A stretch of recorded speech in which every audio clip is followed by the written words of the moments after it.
What is up, guys? How is life? My name is Chris and this is Houseplant Therapy. In today's video, we're gonna go over rubber plant care. This is gonna be the ultimate beginner guide.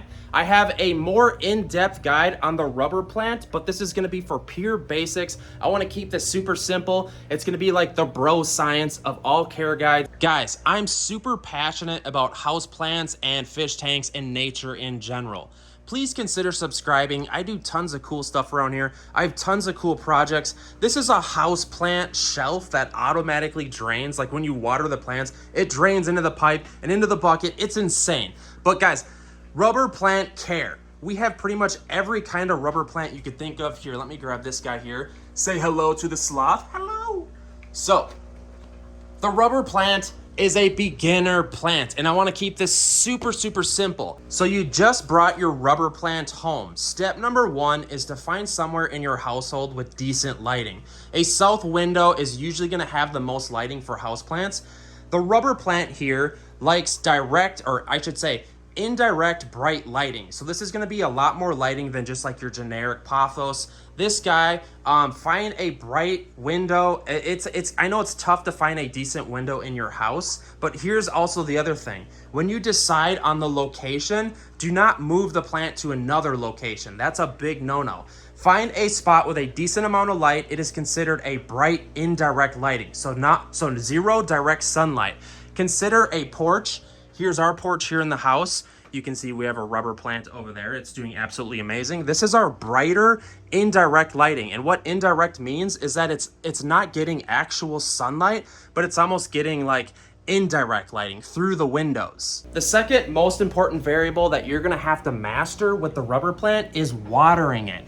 A lot of people screw this up. What you need to learn is that, well, first of all, the rubber plant, we water ours, I would say, once a week, maybe once every 2 weeks in the winter, once every 3 weeks. What you want to do is thoroughly allow the plant to dry out in between waterings. You know, if you're watering the plant a little bit, like once every 2 days, it's absolutely going to hate that, and the roots are going to rot, and that's going to be a big no-no. So when watering, thoroughly water it like once a week. Those two variables are the biggest variables when it comes to taking care of the rubber plant. Literally, if you find a spot that it loves where it's getting enough sunlight and you stick to your watering schedule and allow the plant to thoroughly dry out in between waterings, literally you're going to have success. It's that simple. And that's saying the same with like almost all these other houseplants. I promise you guys, the rubber plant is a super easy, indestructible plant. That's why it's so popular. As far as temperature-wise goes, just keep it in your household, just normal temperatures, anywhere between like 60 to 80 degrees Fahrenheit. Don't allow these plants to get cold. Don't put them somewhere where they're gonna get like drafts near a cold door or like a heat vent. You know, plants consistently like the same routine every single day. They don't like drafts. They like the same amount of sunlight. They don't like to be moved. They like the same watering schedule. It's just like, if you can keep that repetition, it's gonna be huge, I promise you. As far as soil goes for the rubber plant, this plant appreciates a well-draining soil.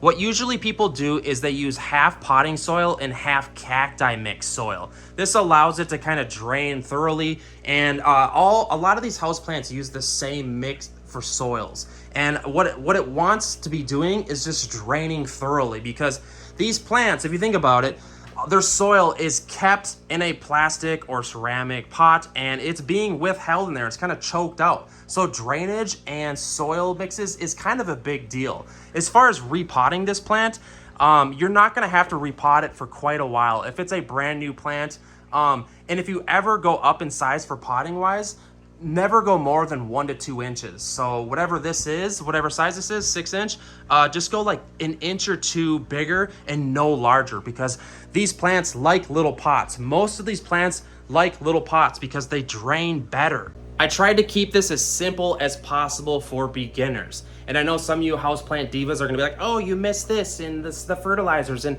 guys, this plant is super simple. I won't even fertilize it. It's that simple. Hopefully this video helped you learn how to take care of the rubber plant for indoor growing. It's super simple. This plant is amazing. Just keep it simple. How about this? The abbreviation KISS, keep it simple, stupid. Give it enough lighting, Don't keep the same watering schedule. Don't overwater it. It's that simple, guys. I promise. Please like this video, subscribe. I'm trying my best, and I need you to subscribe.